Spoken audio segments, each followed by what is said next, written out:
Won the 2010 Utah Arts Council Award for the essay, 2008 Outstanding Teacher Award from the University of Utah, the Huntsman Award for Excellence in Education, a Fulbright Memorial Scholar Award, the National Council of English Teachers Award, a Lifetime Advocacy Award for Writers at Work, grants from the Humanities Council and the Utah Arts Council, among other things. But ultimately, he's just an amazing guy, a wonderful writer. Please welcome Jeff Metcalf.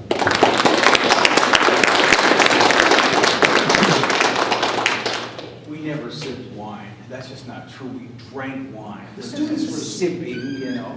And it's really wonderful to be here at the Mr. Gail Plummer Memorial Podium. I was thinking, you build a library and somebody contributes, I'd like to put a podium in there. All right. And Sadie, what a pleasure reading with you tonight and re-meeting you or meeting you for the first time. Listen, I want to build a case here. Last year, I received the 2012 Nonfiction Award for a collection of essays that will be published at the University of Utah Press. And I had a compact with myself, and that was because I put a lot of writing on hold. Hey, Janet, how are you? One of the greatest teachers at the University of Utah in the back there. So anyway, I had this compact with myself because there are some things in my life, health issues, and I thought, you know, I need to get to work and I need to pay attention. So I decided I would write an essay a week for a full year. And I have no idea why I made that compact with myself. 8 essays in a year would be outstanding, 52 insane. And so as I got close to the end of this, I told my wife, I said, listen, if I ever decide to do this again, just kill me. And she said, why wait? What a family, I'm telling you. So this is the first essay in that series, and my thought was to keep the essays at 750 words or less. So let's just put another parameter around this. And the first one was right there, and then the next one was 3,500 words, and then it went downhill and all over from there. But you know, when I submitted this, I thought there's no way in hell that this will make any sense, because there'd be a piece from 1962, then 2004, then 1997, and it was all over the place. And I thought, well, maybe by some thread it would hang together. So this first one is a piece called Seduced by Technology. And then the next 2 pieces are for my students in 3,400, because unfortunately they get stuck with anecdotal stories by Metcalf, and it's about a school teacher. And I thought you might enjoy that. So the first one, Seduced by Technology. When the weather begins to turn foul, I abandon my Italian scooter for the comfort of riding tracks to the University of Utah. And there's something about this ritual I find comforting. During the summer and fall, I ride with a heightened sense of awareness. I ride as though everybody driving car is out to kill me. It's a survival mechanism that I've used ever since I hit the open road on a friend's bevel-headed Ducati 750 GT, and it has served me well. And because I teach an early morning class, I leave our house near the state capitol in the dark. And the morning view from our home sweeps out across the Salt Lake Valley, and I often pretend I'm in another city. The walk is downhill along Main Street through Temple Square, where I collect tracts at City Center and ride until I arrive at the University of Utah. The length of the ride is one New Yorker short story or a couple of chapters in a novel. This is the most generous part of the ritual. Recently, on my way home from work, I was reading an engaging novel, Mr. Peanut, by Adam Ross. And my cell phone rang, and when I fumbled through my overcoat pocket to answer it, the novel fell from my lap, and the front cover of the dust jacket ripped, and a young mid-20-ish woman retrieved the book and handed it back to me. And I've been casually admiring her since I was standing on the track's platform. She wore black leather goth boots, skin-tight leather pants, and a biker jacket. Her hair was spiked, black silver tips, 6 piercings on the pinna of her left ear. Skull candy, smoking bud headphones ran to her iPod tucked in her jacket pocket. She reminded me of Stieg Larsson's anti-hero, Lisbeth Salander, a tough, independent, antisocial computer hacker turned vigilante. It's a great deal to assume on first glance, but I was deeply into the world of fiction, and all tracks passengers are fair game for the imagination. Here you go, she said, offering the book. Thanks. Is it any good? She asked. It's delicious. "You should get one of these," she replied, holding up an Amazon Kindle. "You can access almost anything on it. They don't weigh much," she added, more a point of information. So I understand. Plus, you can read blogs, and it holds around 200 books, maybe more. But does it sleep with you at night, embrace you and seduce you? And she gave me one of those "what the fuck" looks and rose up from her seat and moved toward the exit. Then she got off at the next stop. And I wanted to follow her off tracks to explain. I wanted to tell her that books are personal friends. They are mercurial and fickle, that they leave you exhilarated or famished. They betray you, and you in turn betray them, and often like lovers, you take them to bed. Stacked in bookshelves, there are reminders of who we are and where we've traveled. We can see them and touch them. We can pull one from a shelf and close our eyes and open it and smell the fertile passage of time. This one from City Lights in San Francisco invokes the memory of a conversation with Ferlinghetti. And this one here from Sam Weller's, when I met Ansel Adams. Or this signed copy of an Isabel Allende novel from the King's English. Might she have understood such love when I speak of loss? Or those small bookstores that lived and breathed and died in my city, in cities all around the country? Could a Kindle offer you that companionship of literature that Patrick DeFreitas of Waking Owl Books or Sally Smith of A Woman's Place bookstore could and did? I could invite her to walk 3 blocks to a Main Street bookstore for a cup of coffee and walk her through the used novels. I suspect once she understood this world, we could become lovers, lovers of books and circumstance. At the end of the day, I retraced my route home. I exited tracks and walked up the steep incline of State Street in the closing light of day, and I hung up my coat and made an entry in my journal. To the right of my desk, sitting on the floor in the study, is an unopened box. It's an Amazon Kindle I received as a birthday gift. And sometimes I hear it calling me in the voice of the sirens, and I am haunted by that voice. Okay. So, I'm thinking, I was talking about that this morning, I'm thinking, you imagine what this young woman thought when did you make love to books? I don't mean really make love, and then I always want to explain myself. So I was talking to Sarah's parents here, and I'm glad, vodka, did you put vodka in there? Wow, that's nothing but the best. So I want to read these 2 pieces. I went to an international school in Holland. I was fortunate to live there. And I was unfortunate to have a sister that was really smart. I mean, she was the kind of sister, and I'll say this now because she's not here, that knew everything. I mean, she just knew everything. And so I was younger, and I would get the same teachers, and they were always excited to see me there because they'd say things like, "Oh, so you're Sue's brother." I'd go, "It's going to be a huge disappointment." It's just going to be a huge disappointment. So I had this teacher named Miss Stiles, and the worst part about it was I had her in the 3rd grade, and then I had her again in the 4th grade. But she got married during the summer, so when I saw who my teacher was, and I didn't know who she was, I thought, thank God it's not Miss Stiles, and it was. And this is called the Battle of Hastings. Mrs. Stiles was tough, and she was old too, really old, maybe in her mid-20s. She was British, as were most of the teachers at the international school in Den Haag in Holland. She had red hair and a Prince Valiant cut, and she smelled of Gouda cheese. At least that's the way I remember her. My first day in class, I was so nervous, my feet were moving up and down like a sewing machine. Mrs. Stiles walked up and down each row with a yardstick that she would wield like a broad battle axe. She stopped alongside my desk and told me that if I didn't stop my infernal dancing, she would chop my feet off with a paper cutter. And I had no doubt at that time that she meant it. She was scary and she was convincing. In Miss Stiles' class, the goof-up sat at the back of the room, which was fine by me. There was more space there for my feet. And keeping me company in the back row was Nigel Heidelbra, this droopy-eyed English kid who just didn't seem to get anything right in class, and Danny Keeley, who had the largest ears of any human being I've ever met or would meet in my life. And Nigel once told me he'd been dropped on his head a bunch of times when he was born, and that's why he was so dumb. And I had little reason to doubt him because he had a funny-looking, narrow head, sort of like, well, he'd been dropped on his head several times.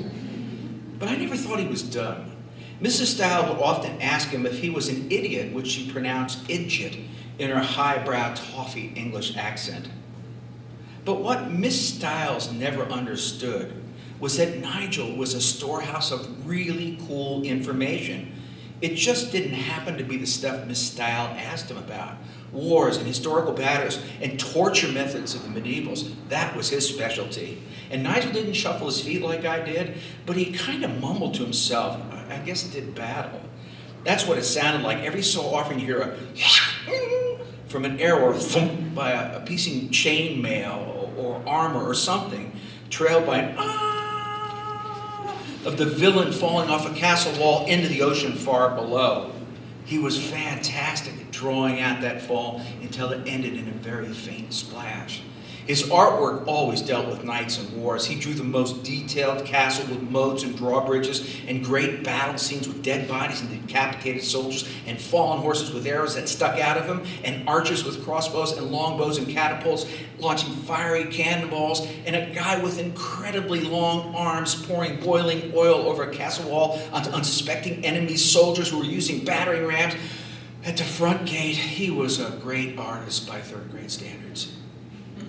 So once on a dumb day, Mrs. Stiles asked the class what famous battle took place in 1066.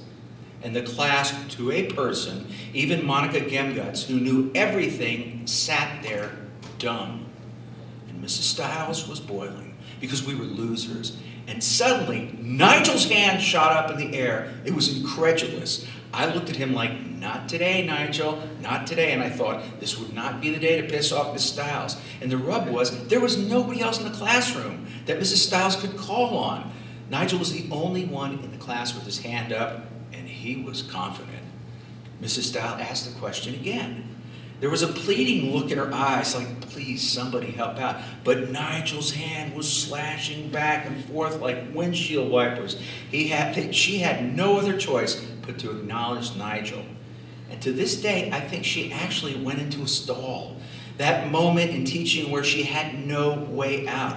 And my feet were moving up and down with such vigor. My desk was moving out of the back row. And Danny Keeley was pulling on his ears so hard I thought his eyes would roll out of the back of his head like a slot machine.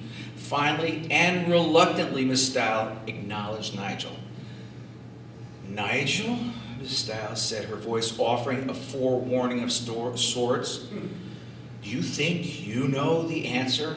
Do you really think you know what important battle took place on... Yes, Nigel said, before Miss Stiles could finish her sentence. The Battle of Hastings, 1066. William of Normandy crossed the English Channel to fight the Saxon King Harold II. The battle began on October 14th in the early morning, and William of Normandy was triumphant and claimed the English crown to become the King of England. He was known as William of the Conqueror after that, and Harold II was killed on the battlefield, shot in the eye with an arrow.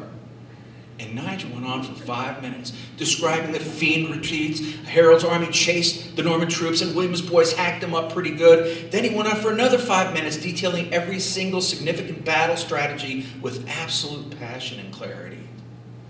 And Mrs. Stiles just stood there in front of the class, slack-jawed and dumbfounded. Nigel the Idjit, Nigel who often wore his sister's Angora sweater, Nigel of the perfect hair, Nigel, Lord of the back row, was a freaking medieval scholar, and the class was enraptured. Miss Stiles finally had to stop Nigel from his lecture, or he would have continued on through recess, which would have been fine by all of us. He was a fabulous teacher. It was a stellar moment in third grade history, and from that day on, we all saw Nigel in a different light. Nigel Heidelbrow, in his unassuming way, in his shy and accepting way, held his own secret mysteries. He was not the idiot Miss Stiles thought he was. He was a quiet young boy, full of curiosity and hunger for knowledge. Nigel 8 was a teacher, and we ragtag group of third graders were his student. And on that day, we all owed Nigel for having bailed our collective third grade asses out of the fire. The Battle of Hastings is still in me.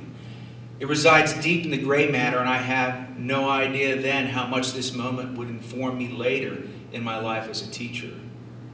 Indirectly, Ms. Stiles had given us a great lesson in teaching by attempting to humiliate one of our own. What I think I came to understand, although I could never have articulated at the moment, was this: we are all teachers and we are all students, and this journey is always in constant motion, and I am indeed indebted to Nigel Heidelbrau.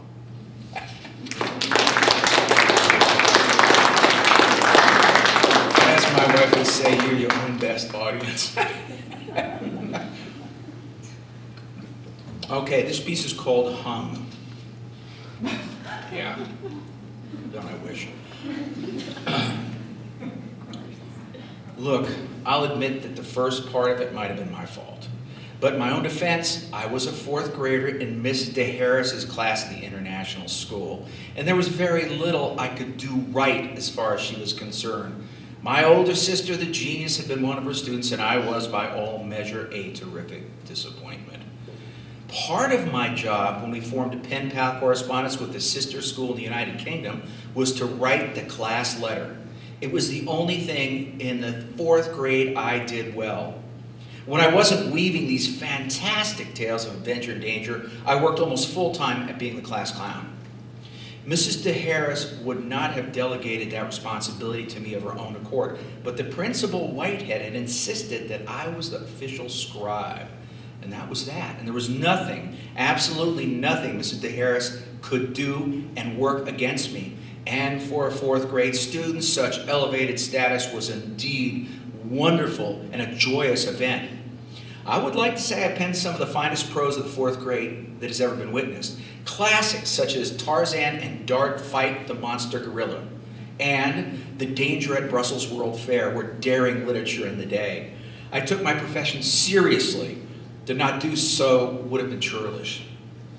On the last day of school, Mrs. DeHarris would bring treats, and just before we were dismissed for the year, she would call each student to the front of the room and bestow upon them a prediction of their future. And I couldn't wait. Had it not been for my lofty position of power and privilege as the official scribe in the fourth grade, I had no idea what baptism Mrs. DeHarris would offer. For all her nastiness, I must admit that Miss DeHarris was truly one of the first feminists I ever met. The predictions were done in alphabetical order. Janet was going to be the first female member of Parliament, and Nigel would become a medieval scholar at Cambridge. This was better than anyone could have hoped for under any circumstance.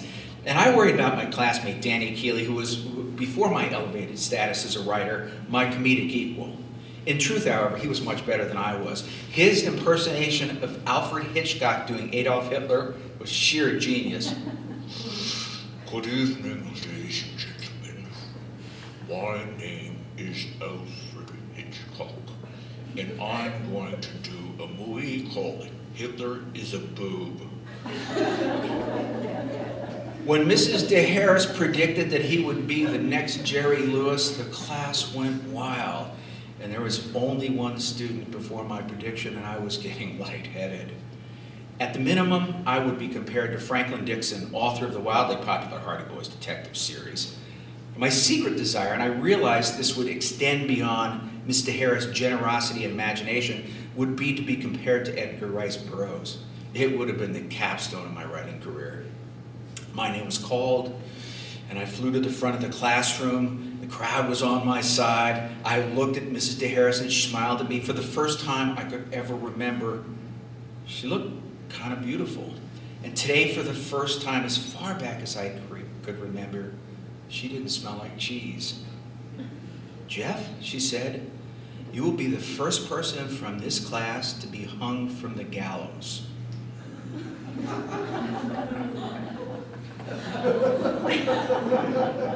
Clearly, I must have been misunderstood. And I looked out at the class, and their faces were frozen, their mouths agape. It couldn't be. Not after my epic penning of the bird boy from the tundra. She must have made a mistake here.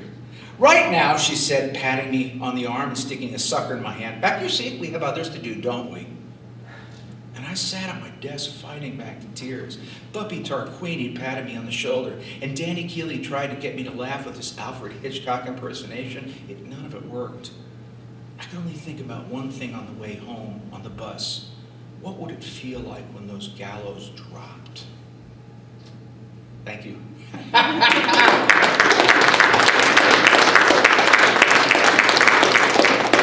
You got time for one more? Short one? 26 pages? No, not really. All right. So these all stacked up, the ones I brought stacked up. And this one,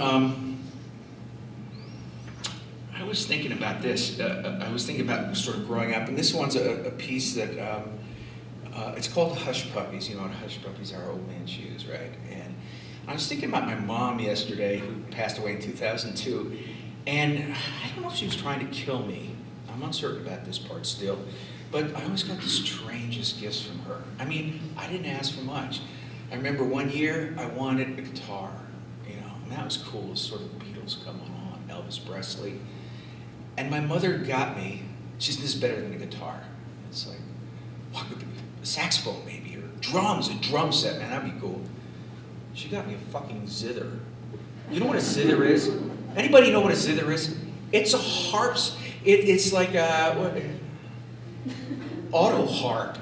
It's like shaped like a mini harp, and you strum it with a pick. How neat is that? All my buddies like doing Elvis Presley. Well, I never touched a damn thing. Because, like, I'll ask you this. Can you think of any great zither players? Auto harp players? It's like, yeah, there was Zappa, and then there was the dude that played the auto harp. And then one year I just wanted some of these socks that were, you know, sort of like wool white socks you could wear with your Weegians. And my mom got me those independent toe socks of multicolors. How do you do this to your child? Right. So this is called Hush Puppies. I remember very little about the 9th grade that I liked, and in fact I only have a handful of memories scattered about my landscape, which I'd care to forget.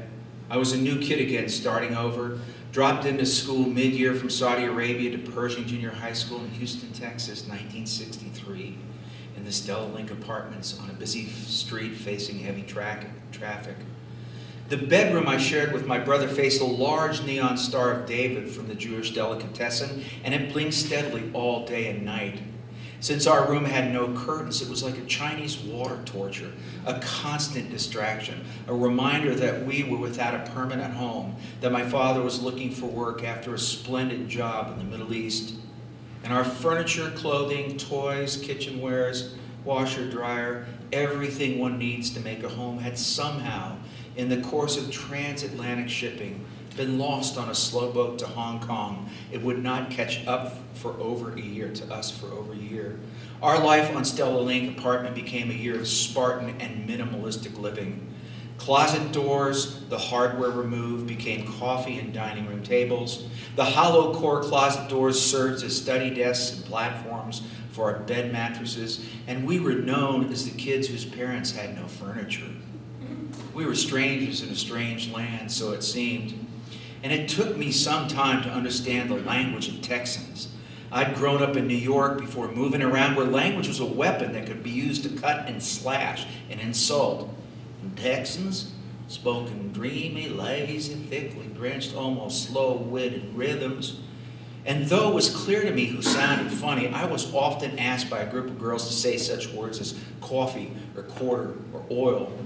Because I wanted to fit in so badly, I would oblige them at my own expense. To fit in, that's what it was all about, to be part of the whole. To disappear into a throng of students, a phantom roaming the halls between classes. I wanted to be the kid who didn't stand out, who blended in. That wasn't too much to ask for or hope for. I was a careful student of camouflage, and I paid close attention to the fashion of Pershing Junior High School. And when my birthday rolled around, I gave my mother a very detailed clothing list, things that I would absolutely need to build up my style. My desert boots, long since dead, were stashed in the closet, their soles hanging out like a panting dog's tongue. They'd been my last connection to friends in Saudi Arabia. We all wore desert boots. We lived in a desert. It made sense. I needed something else. Bass Weegians, oxblood, penny loafers. Now this was the epitome of style. Anything else wouldn't do, and although I'd never been particularly conscious of wearing the right thing before, this was a different game. These Texans paid attention to such details, to fashion, and if I was going to be in this game, I needed to climb on board right now. And the only thing standing between the blending of a world I wasn't part of and a world I wanted to be part of was my mother. Her dramatic flair for clothing made her stand out wherever she went. This I knew would always be a problem between us. And long before fashion consultants made a fancy living by matching people's clothing to the color auras that surrounded them, my mother was practicing the art to a heightened level. My colors were rust and gold. As she explained, they went with the month of October, my birth month. To this day, I can't wear anything with the color gold or rust in it, and my sister can't drink red wine because her colors were burgundy and maroon. In the kid rotation, it was my turn for a pair of shoes, and I knew exactly what they'd be. To be certain there wouldn't be a mistake in the transaction, I drew my mom a picture of what the Weegians looked like, including the color, the size, the store where she could find the best price, and I went so far as to give her the name of the salesman who would help her, who was actually holding a pair of Weegian at Sharpstown Mall with my name on them, and then I waited. In the days that followed, my imagination ran wild. Freestyle, waxed in fantasy. I could see myself styling down the hall, my new oxblood Weegians, slippery leather bottoms, gliding past petite Cindy Braxton, her headband pulled back, her golden hair off her alabaster face, green eyes and perfect teeth-pleated McStewart kilt, small breasts, and she would want to know who the new guy was with the oxblood Weegians. I had faith in my mother. The shoebox sat dead center on the bed. And it wasn't a Weegian box. I knew what they looked like. There must have been some mistake. Perhaps my mother had accidentally placed my brother's shoes on my bed. And I opened the box delicately as though it might be attached to a tripwire of a live bomb. And when I peeled back the tissue, I was crushed. Instead of Weegians, my mother had bought me a pair of bright red, Japanese lantern red suede hush puppies. I was dead, period. So I grabbed the box and I stormed in the kitchen where my mother was cooking dinner. I babbled like a madman, Mom, these aren't Weegians, Mom. Well, they're not even I can't wear these. I'll get beat up. I will get beat up. Wow, how could you do this to me? I only asked for one thing. Settle down, Jeff. I went to the mall and looked at the Weegians. They were $17, and I wasn't about to spend that much money on shoes for you. You're going so fast you'll outgrow them in no time. Whoa. You could have bought them a size too large, and I could have stuffed cotton in the toes and paper, stuff like that, and I'd grow into them. What's the problem with them? There's nothing wrong with those shoes. They're red, they will fit, and they were on sale. Jesus, Mom! What's your language, young man? Kids don't wear hush puppies. Old men do. Old men that wear their pants up here around their neck. Old men like Mr. Weingarter from the deli. Those are the kind of guys that wear hush puppies. The kids at Pershing Junior High School don't wear these. I'll get laughed out of school. There's nothing wrong with those shoes. It's the only pair of shoes you're going to get. And who cares what kids at Pershing High School think? Make a fashion statement. Start your own trend. Be a leader and not a follower. I care. Doesn't that mean anything to you? I was working myself into a frenzy. Fashion statement? You know what this fashion statement says? Nerd, dweeb, geek, spastic? Is that what you want people to think of me? I'll go barefoot before I wear these shoes, Mom. I swear to God, somebody's going to kick the snot out of me. And there was a moment of silence between us, that space where a kid crosses a line and offers up the challenge and the threat. And when that gauntlet is thrown down, there is no way out of it. There's only one parental response, and it's invited and understood by both parties. There are people, young man, all over the world who would be happy to just have a pair of shoes like these. And then I said it. Well, if they need shoes so badly, why don't we just make them happy and mail these off to them? Well, in my room, I had plenty of time to think things over. Working all the angles over again, I still came up with the same conclusion. My mother was planning to get rid of me. The red hush puppies would be the death of me. But the fear of having to deal with my father when he got home almost made me take back what I'd said to my mother, but not quite. So there's nothing worse than coming home after an unsuccessful day pounding the pavement, looking for a job, and having to deal with one of your own miscreants. However, I was resolute. I would not wear those hush puppies. And my father looked tired. He shut the door to my room and sat on my brother's bed. "You want to tell me what happened between you and your mother?" And I explained the situation.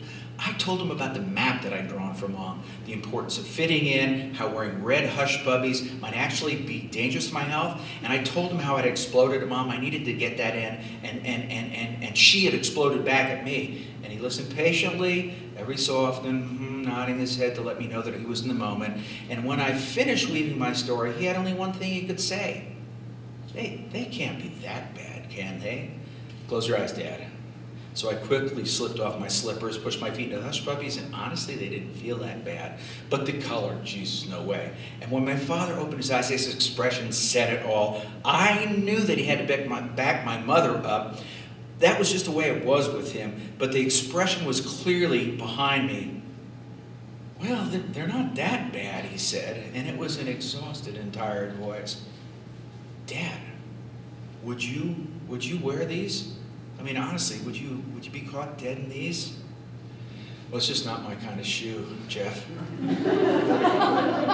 And I had him over a barrel. Oh my God, and I wasn't going to let him go. I'd had more time to prepare, and this day would ultimately go to me. "Dad, it's not my kind of shoe. I mean, seriously." I looked him square in the eyes. To say yes, they were his kind of shoe would incriminate him. I had my father in a beautiful position. His answer was barely audible. No, I wouldn't wear these. I'll talk to your mother." Out of sight by the kitchen door, I listened to my father and my mother fight about the shoes. My father was clearly on my side. "Listen, Mary, a guy can't wear shoes like that. He will be the laughingstock of the school." I mean, this was good stuff. I couldn't have done better myself. But in the end, my mother won out. She told my father how much Weegens cost, which drew a whistle from him, mentioned the fact that hush puppies were half the price, heaped on a bit about Mom, Dad raising kids who should value the inside of a person and not their outward appearance, vis-a-vis clothes don't make the person, etc. I could tell the old man was up against the rope, and then she delivered the knockout punch. "And you know, Jack, with you still out of work, well, we just got to watch our budget." My father was out cold. So I resolved to make the best of it. Thursday morning, I got up early, I gobbled breakfast, showered, got myself dressed, I put on the red hush puppies, more for my father than any other reason. And if I walked to school in the dark, nobody would notice my shoes. And if I hung around the shop annex until a bell rang, I could maybe sneak into class without being noticed. Lunch would be a problem, though. But I had time to think of some way to get out of that without being discovered. And matters were going pretty well. A couple of kids were smoking out by the shop class and didn't pay any attention to me. But 6 minutes until the bell rang, and then it happened. Chuck Logie, the only 17-year-old ninth grader in the history of Pershing Junior High School, drove up in his car and parked about 5 yards away from where I was hiding. Chuck was a bully, had his own car, and was one mean son of a bitch. What he lacked in brains, he made up for in cruelty. And I nodded my head at him, and he just stared at me. A guy like me didn't nod his head at a guy like Chuck. We had gym class together, and several times I watched him give swirlies to the weaker guys in the gym class by pushing their heads in the toilet and flushing it. We also had wood shop class together, and while most of us were making shoe shine boxes for our dads or jewelry boxes for our mothers, Chuck was making a full-blown gun rack. Something he started a couple of years early and might complete this year. He knew the shop teachers pretty well, and he even called them by their first names. He moved in on me. "So where'd Arab kid get them pimp shoes?" He walked up to me and scuffed the red suede of my shoes with its leather biker boots. My mom, you know how moms can be, and I tried desperately to sound sort of casual and cool. "Those are faggot shoes. Those are faggot shoes. Only a faggot would wear those shoes." And I said nothing. And then he grabbed me by the front of my shirt and shoved me up against the wall. "Faggot, how about a little faggot kiss?" And a crowd was gathering, and Chuck Logie was choking me. And just when I thought I was going to pass out, I unleashed a sucker punch. I caught Chuck on the side of his head, and he dropped straight to the ground. And stunned more than anything else, he kept up swinging, but I clearly had surprised him. He caught me across the bridge of my nose, and it started bleeding, but I got in several solid licks before things got broken up. Chuck Logie had lost face. He threatened to kill me if he ever saw me again, I didn't back down. And we would get out 2 more times before the end of the year, but he couldn't hurt me. I was beyond Chuck Logie. I had gym before lunch. We were going swimming for PE. The cold water felt soothing on my face. I was beginning to relax when the school PA system interrupted our class. The principal called for our attention and made the announcement that President John F. Kennedy had been shot. A few of the students cheered, but most of us hung to the side of the pool, stunned. School was dismissed, and I walked home from school feeling lower than I had ever felt in my life. And when I got home, my mother was sitting in front of the television with a handkerchief held up close to her nose. My father had recently called from Dallas, where only moments before he'd seen the Kennedys and Governor Conley riding in the motorcade. And like the rest of the nation, a part of me died that day. And it wasn't until dinner that my mom noticed my bruises. What happened to you? I wore my new shoes to school. I got in a fight. And then President Kennedy got shot. Later that evening, after everybody went to bed, I carried my hush puppies into the kitchen. I took a large cast iron frying pan. I poured cooking oil into them, and I turned on the burner. When the pan got good and hot, I sauteed those shoes.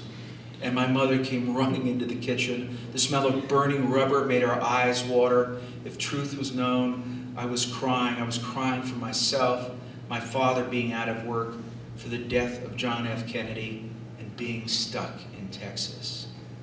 And my mother turned off the burner, took a pair of barbecue tongs, and lifted my shoes out of the pan and dropped them into a garbage pail.